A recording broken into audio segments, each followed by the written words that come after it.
Zambia's road to economic recovery is looking brighter after the IMF's board approved a $1.3 billion loan. A new scam is on the rise to get access to pension fund contributions in Nigeria, and now the country's pension regulator is fighting back. And this week on The Impact, we talked to a chef and entrepreneur in Zimbabwe about how the country's foreign exchange crisis and the current economic challenges are affecting her. I'm Tolulokwe Adeleru Balogun, and this is Business Edge. Let's start with the African business headlines.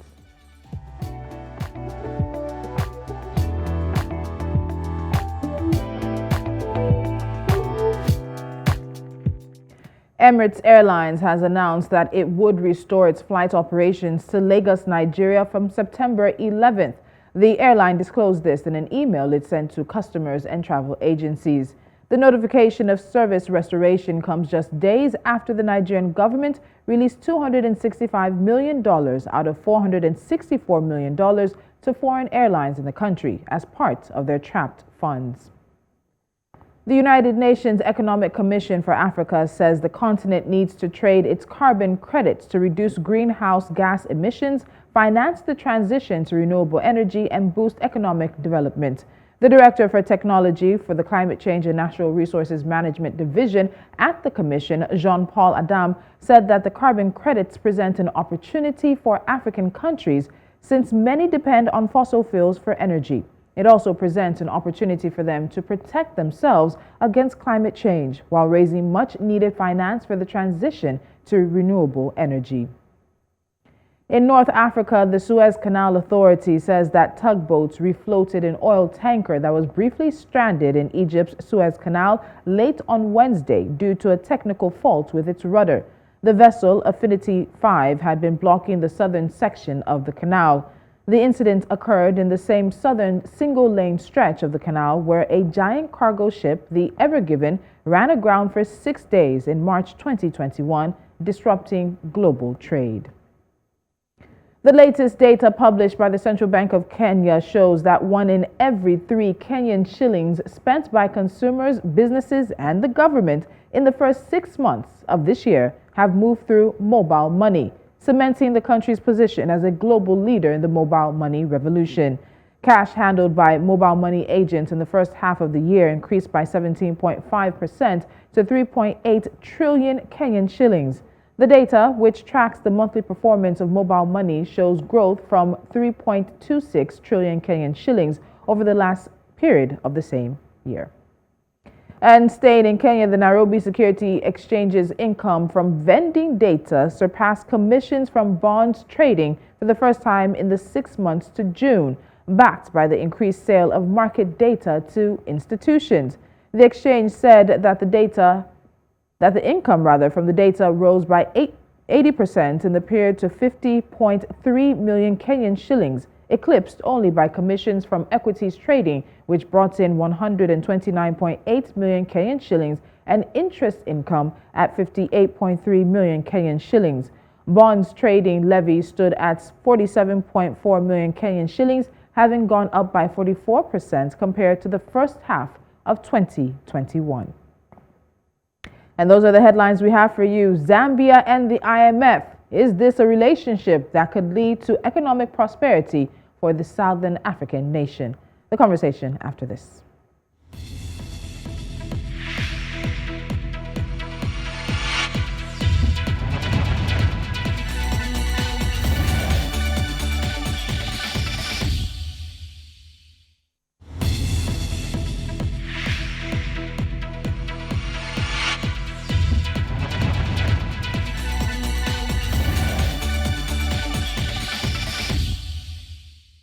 Zambia is dealing with the legacy of years of economic mismanagement with an especially inefficient public investment drive. Now, growth has been too low to reduce rates of poverty, inequality, and malnutrition that are among some of the highest in the world.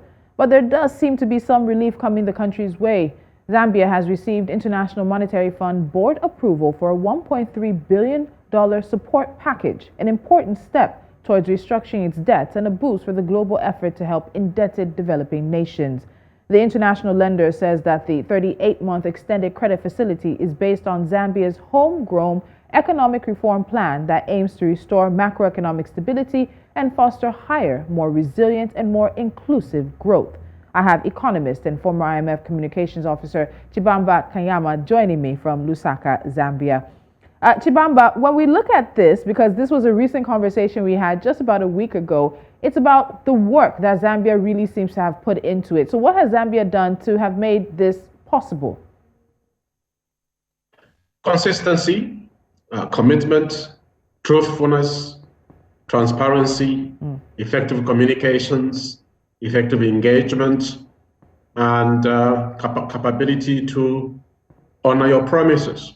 So the government of the Republic of Zambia did show in the past 1 year that it really means business, that what it says it shall do, and above that, it has got internal capacity to implement what the IMF program requires out of the government. So this is what has taken in the past 1 year. It's just been about effective engagement and honesty and transparency. It doesn't call for much more than that. And that's how the IMF works. It just wants transparency and a high level of commitment to implement your own, like we say, homegrown program. And I think it's interesting, something that we do also have to note, that this all happened in the space of 1 year. Since the president, Hakainde Hichilema, has come into power, this was a completely different way in which the IMF and even others were engaging with Zambia. So there definitely has to be some kudos for that as well. So let's hear from the IMF managing director herself, who had one or two things to say about this ECF to Zambia. To Zambia. Because of its strong commitment to economic reform, the IMF Executive Board today approved a 3-year program of about 1.3 billion US dollars. We are proud to support the Zambian government's actions aimed at restoring macroeconomic stability, increasing much needed social spending, and strengthening economic governance and transparency. Just this year, Zambia has introduced free education and hired 41,000 additional education and health workers and implemented reforms to improve transparency. Today's decision is also a major milestone for the G20 Common Framework. Official creditors committing to help Zambia's debt to bring it to sustainable level, that was essential to approve the fund-supported program.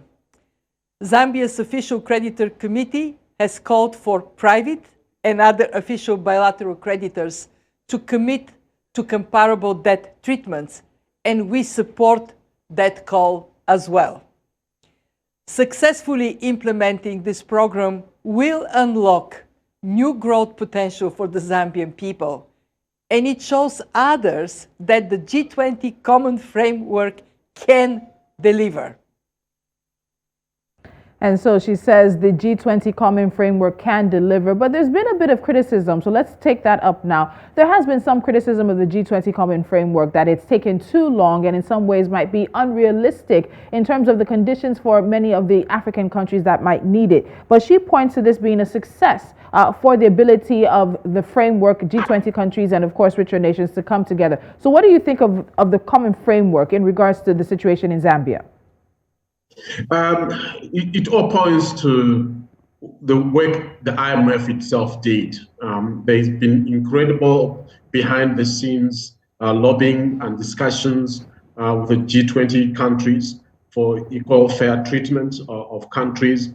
And the G20 wants to treat all African countries the same. They want to be even-handed, they want to be even-handed to everybody. But the individual countries must respond likewise and demonstrate that they offer full commitment to what they promise. So that is very, very critical. And I believe that the G20 countries has seen incredible value in what Zambia has done in the past 1 year, that it's able to fulfill those pledges.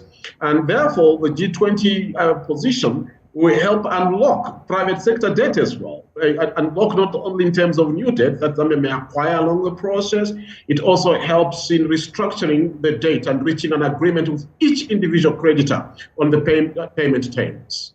Okay, so let's also look, this is involving the special drawing rights, which is about 978.2 million. That's what translates to the facility of $1.3 billion. A lot of people are still struggling to understand what these special drawing rights are and how it translates to the loan. So Chibamba, break that down for us. How does this special drawing rights now translate to the ECF loan or program, let's even call it, even though it is a loan, that Zambia is getting?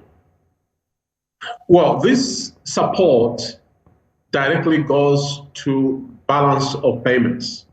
It increases the country's capacity to interact with the external world, to be able to import.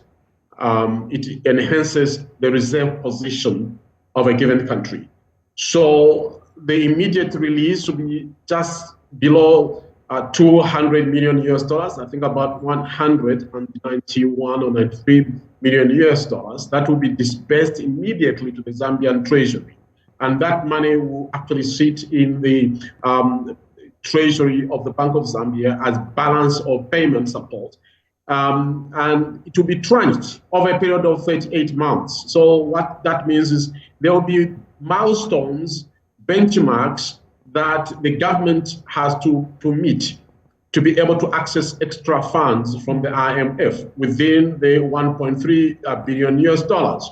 And I know that one of those benchmarks will be, number one, reaching final agreement with each individual creditor on the debt restructuring, and also some reforms. There will be some internal reforms. Some of the reforms will have to affect the subsidy position. Scaling down. The IMF is not saying removing, but is really careful about the word, rationalizing the subsidies, whether it's energy subsidy, agricultural subsidy, so that they are targeted towards the actual beneficiaries. Unlike the previous moments where subsidies beneficiaries were the deserving and undeserving people. It was corruptly managed, and it was wasteful management of the financial affairs of the country.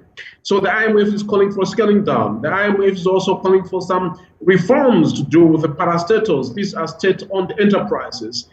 We want much more efficiency.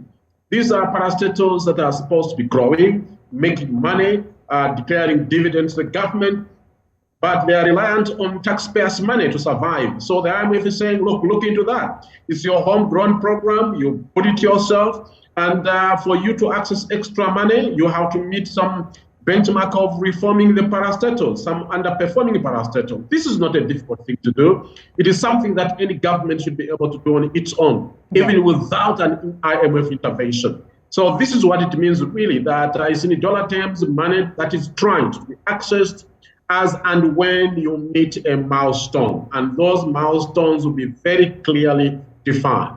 Yes, and that really does answer my next question, which was around the issues of the conditions, because we know that this will come with, as you said, milestones and benchmarks. But do we know anything about repayments? This is a 38-month credit facility. Do we know anything about the repayment terms of this facility from the IMF? You really pay back the bullets to the IMF. You pay. You say number one, it's almost interest-free loan, so we are really not worried about the interest factor. That's not a concern. It's not. It's almost interest-free. I think the percentage, if I got it right, could just be about 0.5% interest if there's anything on it. So basically borrowing money at literally almost no cost. We have to pay the amount after the 38-month period. So that is the lead time to it. It's a loan that only sits with you for 3 years, and after that you pay. It's a question of what do you do, therefore, when you have access to that money. The money itself may not be very much. When you look at the magnitude of the challenges that we're facing as a country, what we are counting on, like IMF itself has articulated, is the extra support that will come from partners. These are bilateral and multilateral partners who have restored support to Zambia. They haven't been supporting the budget. And the difference this will make is that the IMF financing hardly goes towards budget support. It's for balance of payment support. It's not about budget support, though it does execute some of the budgetary allocation, budgetary requirements of a given country. But the bilateral, multilateral support, this is the money that will come now from partners. It will go towards budget support to be executed by the Zambian government. And I foresee a situation where, given from September this year and much more in the budget of 2023, the Zambian government will be supported by a large extent, about 15%, through bilateral and multilateral cooperating partners. Fantastic. And that will make a huge, huge difference. And the money is likely to be far more than what we are accessing from the IMF over this 3-year period. Very true. All right. So this also brings up about the issue of Zambia's external liabilities, which grew to about 17.3 billion by the end of last year. There's been the approach to China, and China seems to be quite open at this point in time, agreeing to be part of these conversations. But we also recently heard that China is looking at a program that will ease the debt of certain nations that meets certain requirements. The list has not been released. There's not a lot of transparency as to how the decision will be made. But would you expect Zambia to be on the list or even considered, given the state of Zambia's debt, particularly the percentage of that debt to China? My take that's a far-gone conclusion. Zambia is already a beneficiary. Zambia is already in good terms with China as things stand right now. China has a lot at stake in the Zambian economy as things stand, a lot at stake. And it better come to the table, and it has come to the table, because it must also not only look at the interest of the Zambian economy, it must facilitate for economic growth for the Zambian economy, because it has huge investments in this country. Private sector players, Chinese private sector players are quite a huge contributor right now to the growth rates of Zambia. And I don't think China would like to see a situation where we are not growing. We need to reach the levels of growth we had in 2010 of 7% or more. And once we reach that level, the winner is not necessarily Zambia. The winner is a Chinese investor who is here. And that's why I'm very, very confident that Chinese considerations will favor, in fact, much more Zambia than any other country. What more now that the economy will be well managed, that I'm very confident of. The economy will be very, very well managed. And everybody want to ride on the Zambian economy. The risk profile for this country has suddenly improved. And just within a decision of last night, the profile of Zambia has improved. Everybody's talking Zambia right now. So China will be looking at that as well. Thank you. And very true. And it's looking like Zambia is going to be an interesting success story that everyone will want to be attached to. So Chibamba, before I let you go, finally, we heard from the IMF managing director, and this issue of Zambia making sure that there are agreements with individual private creditors. That's also been part of the conversations. And it lets you know that the debt restructuring work is far from over. So in terms of that, how are things going? We also know that they're the holders of Zambia's $3 billion Euro bonds. Zambia was the first default during the COVID time, but things are changing. So in terms of the conversations with the private creditors, now with this IMF loan, now with China seemingly on board as well, what are the conversations with the private creditors? It will be now one-on-one negotiations. And the major message to them is that now we are able to pay you at the time we shall pay you. The worry of almost every creditor is, even if we agree a time frame for repayment of our loans, even if we restructure loans, there's no conviction, there's nothing on the ground, there's no proof, there's no commitment, there's no demonstration that you pay us in 3, 4, 5 years' time. Now with an IMF program, there's nothing better than this in terms of assuring creditors that we now have got a footprint, a roadmap for repayment and restructuring these dates. So everybody else will now be agreeing and saying, look, I think now you'll be well managed. Give us your program. We got a midterm framework which guides how the economy will be managed the next 3, 4 years. And that alone points to our capabilities to service the loans as when they fall due. To me, this is a landmark decision for Zambia, which demonstrates we've got commitment to repay whenever we make a commitment to repay. And some creditors will be pushing that, demonstrate to us that if we restructure, you won't default again. there's no other better proof than this arrangement now that Zambia is under an IMF program. We'll definitely have those creditors one-on-one and agree to the terms under the new arrangements. All right, Chibamba, I can see that you're excited for the possibilities and the potential of the future with this. And we all are really, really pulling for Zambia to pull out of this and also come out on the better side. Thank you so much. We'll keep up to date with this story as the developments come in. You're most welcome. All right. And as I said, progress for Zambia, which was the first African country to default during COVID. And that progress is now a $1.3 billion loan from the IMF to last 38 months, as well as China coming to the table with the debt owed it by the country. And conversations with private creditors are also picking up steam. So this is definitely a situation we'll continue to follow. You're watching Business Edge. What we're also following are some of the stories on the international business scene. That's up next.